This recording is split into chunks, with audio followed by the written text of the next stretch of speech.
बिस्मिल्लाहिर्रहमानिर्रहीम। अस्सलाम वालेकुम जी। सेकंड लास्ट चैप्टर हमारा कंप्लीट हो चुका। आज मैं थोड़ा सा उसका आपको ना व्यू दूंगा अकाउंट्स के हवाले से, एजीएम के हवाले से स्पेसिफिकली, और ऑडिटर्स के हवाले से थोड़ा सा मैं आपको एक उसका व्यू दूंगा उस चैप्टर्स में जो कुछ चीज़ें रिलेट करती हैं।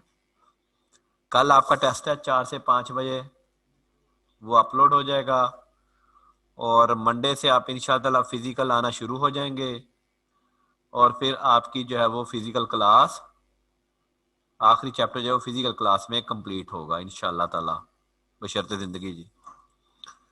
आपका कोई सवाल है पहले इस चैप्टर में से तो पहले वो बोल दें जी। Any question from you? ये वेटिंग में क्यों है आ रहा एक गेस्ट? जी फहद। अस्सलाम वालेकुम सर। वालेकुम। सर मुझे पूछना था, कल आपने बोला था कि अर्जेंट मीटिंग में ना कोई वो एजेंडा सेम रहता है ओरिजिनल मीटिंग वाला, हाँ उसमें जी, कोई नई वो रेजोल्यूशन पास नहीं हो सकती। हाँ जी, सर जी जी। इस सर इसी चैप्टर में ना वो लिखा हुआ है स्टार्ट में एडजर्नमेंट के अंदर हाँ कि वो कहते हैं sir at any adjourn meeting any resolution of which notice has been given in accordance with articles either before और after the original meeting may be हाँ जी, पास्ड। हाँ तो जी। सर वो इसमें तो सेवन वो डेज कहते के अंदर, वो 7 डेज के अंदर अगर नया नोटिस इशू हो जाए, नया एजेंडा बन जाए, डिलेड टाइम के अंदर। हाँ जी, डिलेड टाइम के अंदर अगर नया एजेंडा नोटिस इशू हो जाए, साथ आपको शॉर्ट टर्म पीरियड का नोटिस भी लेना, अप्रूवल भी लेना पड़ेगी, क्योंकि मीटिंग का टाइम क्या है? 21 दिन। बात समझिएगा जरा एक मिनट। Yes sir. मीटिंग का नोटिस का टाइम क्या, किसी भी मीटिंग का 21 डेज। Yes sir. ठीक है। अब यस सर। 21 डेज के अंदर तो वो पॉसिबल नहीं है ना, कि मीटिंग अर्जेंट कितनी देर हो सकती है? 1 वीक। 1 वीक हो सकती है ना सर। मैक्सिमम। यस ठीक है। सर। तो अगर आप वहां पे अर्जेंट मीटिंग में नया एजेंडा इशू कर दें, कोई नई रेजोल्यूशन की प्रपोजल यस डाल सर। दें, then it can be added. Yes. Otherwise same रहना है। तो सर उसका अप्रूवल किससे लेना पड़ता है वो नया एजेंडा इशू करने के लिए? बेसिकली डायरेक्टर्स ना ये देते हैं कि वो? आज बोर्ड ऑफ डायरेक्टर्स देते हैं, बोर्ड ऑफ डायरेक्टर्स देते हैं। हर मीटिंग से पहले पहले board board of of directors की डायरेक्टर्स। मीटिंग जरूर होती है। Yes sir. ठीक है। वो फिर क्या करेंगे? At the right same sir. Time board of directors right. की मीटिंग करेंगे। वो कहेंगे अच्छा यार, ये एजेंडा डाल दो, राइट एक सर। और और sir. Agenda item. Right sir. लेकिन सर एक नॉर्मली और ऐसा पूछना था नहीं कि सर होता, जो नॉर्मली हम। ऐसा नहीं होता। Right sir. ठीक है। हाँ जी जी, सर दूसरा पूछो। एक और पूछना था कि सर फॉर्म 29 के अंदर ऑडिटर भी चेंज हो सकता है और जब फाइलिंग करते हैं रजिस्ट्रार को, और कोई और दूसरा ऑफिसर भी है जैसे हाँ कंपनी का जी, हर सेक्रेटरी या ऑफिसर, हर सीएफओ? ऑफिसर, कोई भी ऑफिसर चेंज होना तो फॉर्म 29 के जरिए चेंज होना है। Right sir. CFO change thank you होना है, सर। सेक्रेटरी चेंज होना है, डायरेक्टर चेंज होना है, डायरेक्टर रिजाइन कर गया, नया डायरेक्टर अपॉइंट होना है, डायरेक्टर आपका इनएलिजिबल हो गया, वो निकल गया, नया आना है, ऑडिटर्स नए आने हैं। हर बार फॉर्म, किसी भी ऑफिसर की चेंज के लिए फॉर्म 29 ही जाएगा। Right sir. Thank you sir. ठीक है। Yes sir. नहीं जी, आज आज मैं आपको एक और बात अब समझाता हूँ एडिटर्स के रेफरेंस, जरा वो बात समझिएगा। एक ही चीज हमारी रहती, मैं समझता हूँ जो डिस्कस करने वाली है, जो आपको थोड़ी सी अगले चैप्टर में हेल्प भी देगी। अज्यूम करें कि जी कोई एबीसी लिमिटेड एक अनलिस्टेड कंपनी है। अनलिस्टेड, क्योंकि लिस्टेड के लिए तो अखबार में इश्तहार देना भी लाजमी है, आपको पता है, एजीएम के लिए। एक अनलिस्टेड कंपनी है, उसके अकाउंट्स क्लोज हुए जून, सॉरी,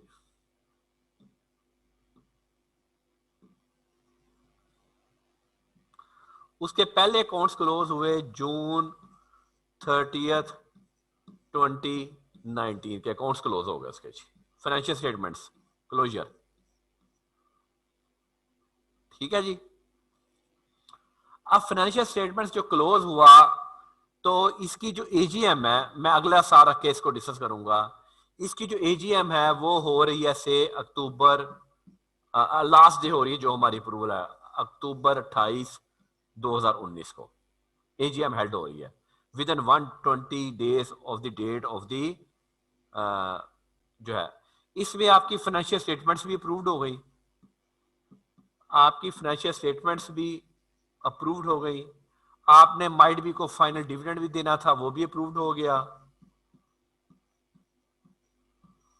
और आपकी ऑडिटर्स की अपॉइंटमेंट भी हो गई। ऑडिटर्स अपॉइंटमेंट चाहे पुराने कर लें चाहे नए कर लें, ऑडिटर्स अपॉइंटमेंट हुई से जी पार्कर रैंडल। ओहो, डबल डी लिखा गया।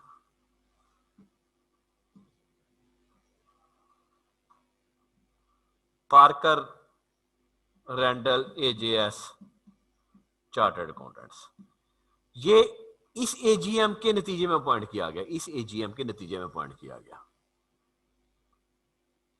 ये किस साल के लिए अपॉइंट किया गया? बेटा यहां जो अपॉइंटमेंट हुई है वो ही है फॉर जून 30, 2020। जो उसका नेक्स्ट फाइनेंशियल क्लोजिंग है ना, उसके लिए अपॉइंट किया गया।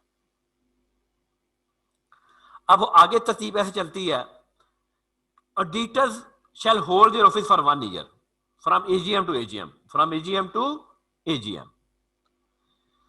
अब जनाब हम इस कंपनी ने जून 30, 2020 क्लोज हो गया, 2020 क्लोज हो गया,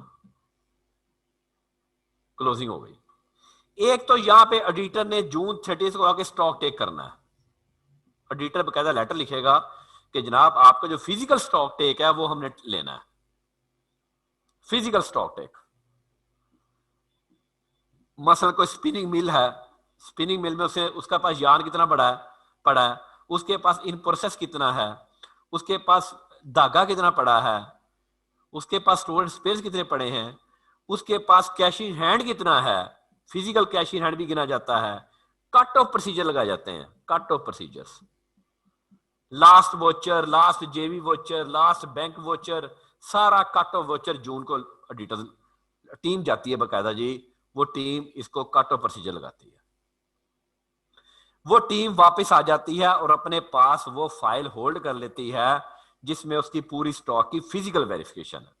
it's a very important part of the duty of the auditors के जी ये सारा उसने कट ऑफ प्रोसीजर लगाना है। फिर देन मैनेजमेंट जो है कंपनी की, मैनेजमेंट जो है वो अपना trial balance plus financial statements management बनाती है। हमारे यहां जरा रिवाज बहुत कम है, वो ट्रायल बैलेंस ही बना के ऑडिटर्स को भेज देते हैं, जनाब खुद ही बनाते हैं। लेकिन बाय लॉ देखें तो ऑडिटर्स की मैनेजमेंट की जिम्मेदारी है फाइनेंशियल स्टेटमेंट तैयार करना। वो अनऑडिटेड यानी कि जो उनकी बुक्स ऑफ अकाउंट से, बुक्स ऑफ अकाउंट्स जाहिर है पहले बनी, जैसे आपने इंट्रो में पढ़ा, books of accounts, books of accounts उनकी प्रिपेयर हो गई, साथ उन ट्रायल बैलेंस, साथ फाइनेंशियल स्टेटमेंट तैयार की और उन्होंने अपने ऑडिटर्स को भेज दी। Auditors for what? To conduct the audit, to conduct the audit.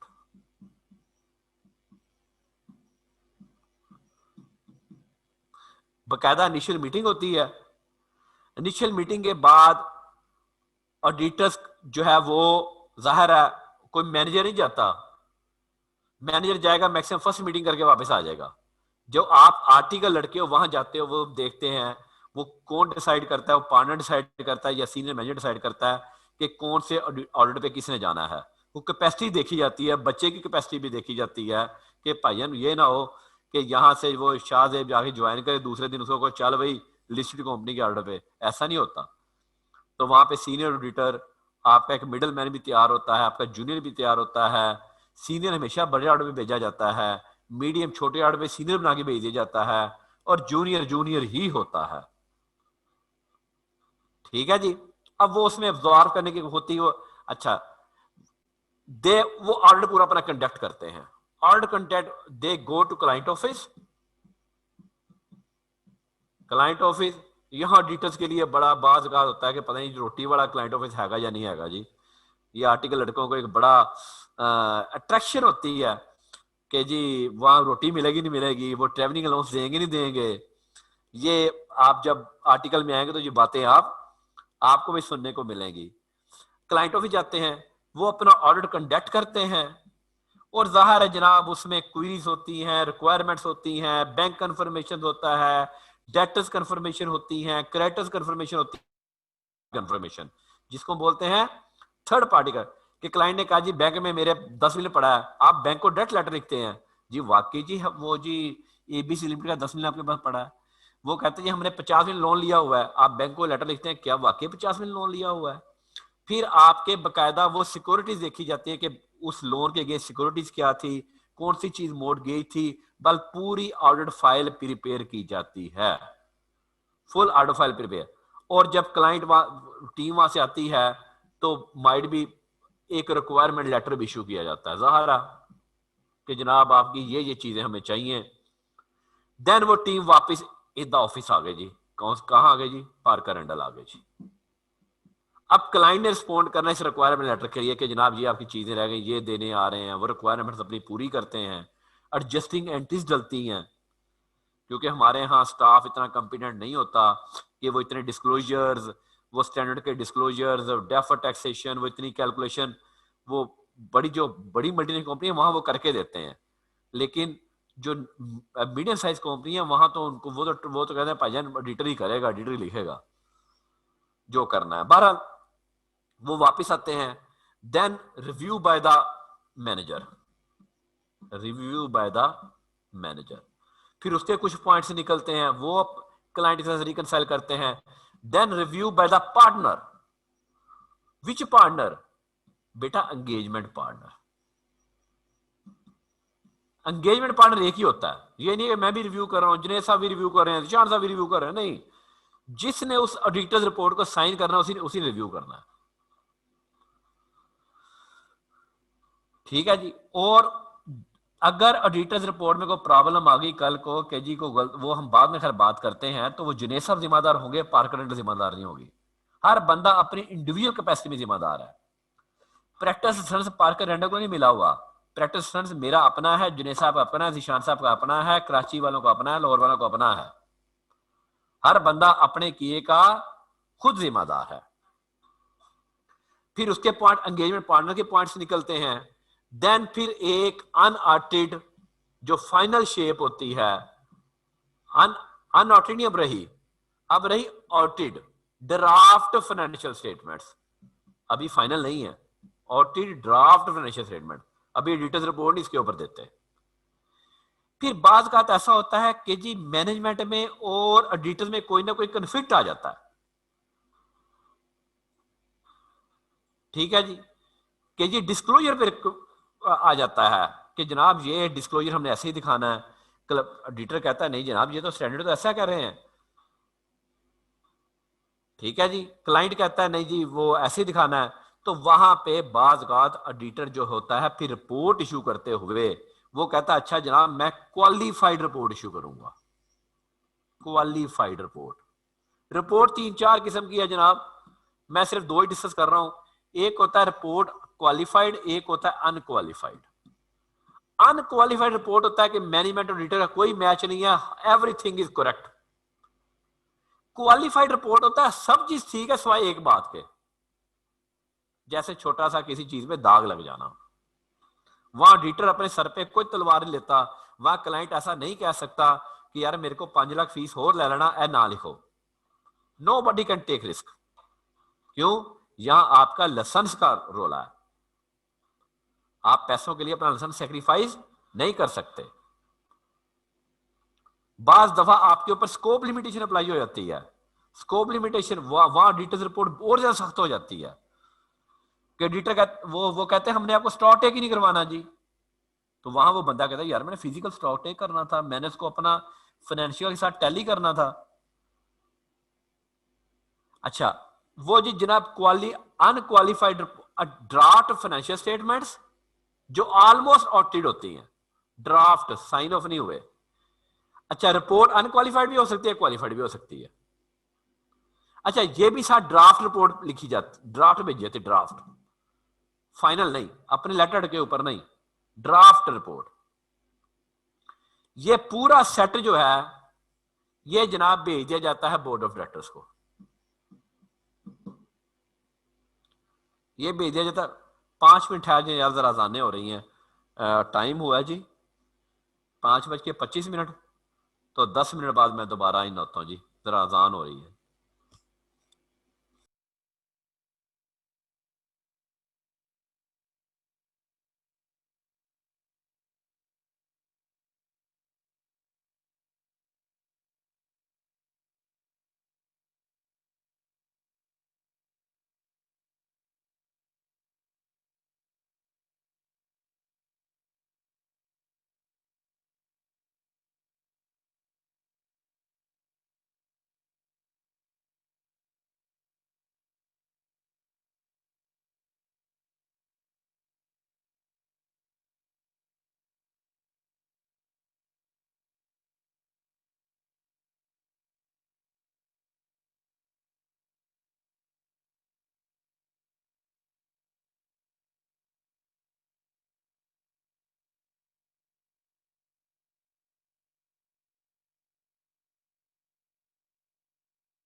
जी अस्सलाम वालेकुम दोबारा जी, आवाज आ रही है जी? Please raise your hand. आवाज असमर, इसको अनम्यूट करो। यस जी सर, असमर आ रही है। आ रही, चलो ठीक है जी, ठीक है, थैंक यू थैंक यू। अच्छा जी, अब हम थे जनाब यहाँ पे जी। अच्छा, ये जो आपकी अभी हम समझ लेते हैं अनक्वालिफाइड रिपोर्ट है जी, सर ठीक है जी। अनक्वालिफाइड और ऑडिट ड्राफ्ट फाइनेंशियल स्टेटमेंट्स आपके बोर्ड ऑफ डायरेक्टर्स को भेजी जाती है। बोर्ड ऑफ डायरेक्टर्स की फिर होती है मीटिंग, जिसमें इन फाइनेंशियल स्टेटमेंट्स को अप्रूव किया जाता है। अगर आप किसी कंपनी की फाइनेंशियल स्टेटमेंट देखेंगे ना, तो उसका जो लास्ट पेज होगा वहां लिखा जाता है कि this financial statement has been approved by the board of directors on this date. ये बकायदा लिखा जाता है उसके ऊपर। और यहां पे एक और, अच्छा, 7 डायरेक्टर क्या करते हैं? 7 डायरेक्टर्स के ऊपर जिम्मेदारी है कि एक आपने तैयार करनी है डायरेक्टर्स रिपोर्ट, जिसमें आप अपनी कंपनी का ओवरव्यू देते हैं और क्या क्या देते हैं वो हम चैप्टर में पढ़ेंगे। डायरेक्टर रिपोर्ट भी साइन ऑफ करते हैं। वो आप करते हैं कि डायरेक्टर क्या करते हैं? अपने बोर्ड ऑफ डायरेक्टर्स की मिनट्स ऑफ द मीटिंग, जो बोर्ड ऑफ डायरेक्टर्स हुआ है उसके मिनट्स, फाइनेंशियल स्टेटमेंट अप्रूव्ड यानी कि signed by the one chief executive and director, और अगर लिस्टेड कंपनी तो सीएफओ भी साइन भी करेगा, प्लस डायरेक्टर रिपोर्ट। ये पूरा सेट जो है ना, ये पूरा सेट दोबारा ऑडिटर्स के पास आ जाता है। ऑडिटर्स, और अगर कोई क्वालिफिकेशन लगी हुई है ना, मतलब ऑडिटर ने क्वालिफिकेशन लगा के भेजी थी, तो डायरेक्टर्स रिपोर्ट में वजह बतानी है आपने कि जी हमारा और ऑडिटर्स का कंफ्लिक्ट क्या है। जाहिर है कंफ्लिक्ट है तो क्वालिफिकेशन लगी है ना, मतलब कि मैनेजमेंट ने अपना व्यू पॉइंट देना है। कहां पे? डायरेक्टर्स रिपोर्ट में। अच्छा, साथ ही यहां पे ड्राफ्ट नोटिस भी हो जाता है जी, एजीएम का, एजीएम का ड्राफ्ट नोटिस। फिर ऑडिटर्स क्या करता है? फाइनल ऑडिट रिपोर्ट इश्यू कर देता है, फाइनल ऑडिट रिपोर्ट अपने लेटर के ऊपर, और बकायदा उस ऑडिट रिपोर्ट के ऊपर जो भी उसका एंगेजमेंट पार्टनर होता है वो साइन करता है, डेट डालता है, प्लेस होती है कि जी कहां से इश्यू हुई है। और ये ऑडिटर्स रिपोर्ट एड्रेस किसको होती है? ये मेंबर्स को एड्रेस होती है, ऑडिटर्स रिपोर्ट टू मेंबर्स। और वो साइन ऑफ करके ये कॉपी दोबारा मैनेजमेंट को भेज देता है, एक कॉपी अपने पास रख लेता है, और वो फिर एजीएम का नोटिस इश्यू हो जाता है। 7 फाइनेंशियल स्टेटमेंट्स भी सर्कुलेट होती हैं। 7 फाइनेंशियल स्टेटमेंट्स, नोटिस के साथ फाइनेंशियल स्टेटमेंट जाना लाजमी है तमाम मेंबर्स को। तो वो 7 सर्कुलेट होती हैं, 7 नोटिस भेज दिया जाता है, एजीएम का नोटिस, फिर फाइनल नोटिस ऑडिटर को भेज भी दिया जाता है। ऑडिटर्स ने भी आना है भाई, लिस्टेड कंपनी में ऑडिटर्स वैसे ही कंपलसरी है, लिस्टेड कंपनी में भी ऑडिटर ने शमूलियत इख्तियार करनी है इन। और फिर जो भी इसकी मीटिंग कब हुई, से हम कहें जी अक्टूबर 25 2020 को हो गई, और वही ऑडिटर्स या अपॉइंट हो गए, अज्यूम कर लेते हैं, फाइनेंशियल स्टेटमेंट्स अप्रूव हो गई, और डिविडेंड भी हो सकता हो जाए, and so the carry on. This is a whole scenario of the AGM और the director report. Director report अभी हमने बेटा अगले चैप्टर में पढ़नी है, इसलिए मैंने टच दिया है कि डायरेक्टर रिपोर्ट होती क्या है, डायरेक्टर रिपोर्ट के कंटेंट्स क्या क्या है वो हम उसमें पढ़ेंगे, वो हम यहाँ नहीं पढ़ेंगे। वो आपको सिर्फ टच दिया है कि हाउ ऑडिटर रिपोर्ट किस तरह इशू होती है। और ये this is your signature by the chartered accountant, practising chartered accountant. Chartered accountant पुत्र 2 तरह देने, एक चार्टर्ड वो हैं जो इंडस्ट्री में बैठे हैं, उनके पास लाइसेंस नहीं है प्रैक्टिस का, वो प्रैक्टिस नहीं कर सकते, वो सिर्फ ऑडिट कर सकते हैं। वो इंडस्ट्री में जॉब कर रहे हैं, as an CFO, as an director finance, as an whatsoever is, ठीक है जी, वो वहां पे इंडस्ट्री में जॉब कर रहे हैं। लेकिन जो बंदे, आप एक काम कर सकते हैं, आप या प्रैक्टिस कर सकते हैं या आप इंडस्ट्री में जॉब कर सकते हैं। आप दो काम नहीं कर सके। आप ये नहीं कर सकते कि आप किसी इंडस्ट्री में जॉब भी कर रहे हैं और आप ये कहें कि जी कि मैं साथ साथ प्रैक्टिस भी कर रहा हूं। नहीं जी, 2 काम नहीं कर सकते। प्रैक्टिसिंग चार्टर्ड अकाउंटेंट को सिर्फ एक बात अलाउ है, वो है एजुकेशन। जैसे हम तीनों के पास लाइसेंस मौजूद है, लेकिन हमें एक और प्रोफेशन अलाउड है, और वो है एजुकेशन। कहते हैं प्रैक्टिसिंग चार्टर्ड अकाउंटेंट या प्रैक्टिस करेगा, या मैक्सिमम एड ऑन क्या कर सकता है, डेट इज वो एजुकेशन फील्ड में हो सकता है। वो ये नहीं हो सकता कि मैं कहूँ कि मैं जी सदाकत लिमिटेड का या मैं इंटरलूब लिमिटेड का CFO भी हूँ और मैं प्रैक्टिसिंग चार्टर्ड अकाउंटेंट, दो काम नहीं हो सकते, एक काम होना है। एंड ले जी, आपकी जो कंपनीज हैं वो आपकी सोल प्रोप्राइटर भी हो सकती हैं, जैसे हमारी बहुत सारी कंपनी फैसलाबाद में भी सोल प्रोप्राइटर भी हैं, या पार्टनरशिप हो सकती हैं आपकी। हमारी तीसरी नहीं हो सकती, तीसरी हमारी अभी किस्म अभी तक अप्लाई नहीं हुई। या आपकी फर्गूसन भी पार्टनरशिप फर्म है, EY भी पार्टनरशिप फर्म है, पार्कर एंड पार्टनरशिप फर्म है, और यहाँ पे पता नहीं कोई सोल प्रोप्राइटर भी बहरहाल होती हैं, तो वो सोल प्रोप्राइटर भी आप कंपनी एज ए प्रैक्टिस कर सकते हैं। ले जी, कोई सवाल तो बोले जी वलीद। जी वलीद। अस्सलाम वालेकुम सर। वासलाम। सर मेरा क्वेश्चन तो नहीं है, एक रिक्वेस्ट है सर, आज का लेक्चर अपलोड करवा दीजिए सर, नेटवर्क प्रॉब्लम थी थोड़ी सी। जी लेक्चर अपलोड कर दीजिएगा, हो गया, चलें जी। Thank you sir, thank you हाँ सर। जी, और जी, और कोई सवाल है तो बोलें जी। एनी अदर क्वेश्चन जी, any other question? Fahad ji, Fahad.